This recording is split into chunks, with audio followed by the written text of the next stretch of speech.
நீயும் ஒரு தாய் பிள்ளை இருவரும் தனி மறந்தானே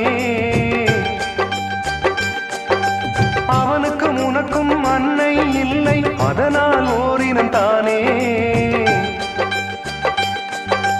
நதி என்றால் நுரையுண்டு வாழ்வென்றால் குறையுண்டு ஐப்பசி வந்தால் அடைமழை காலம்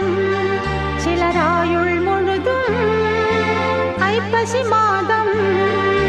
கடவுளும் நீயும் ஒரு தாய் பிள்ளை இருவரும் தனிமரம் தானே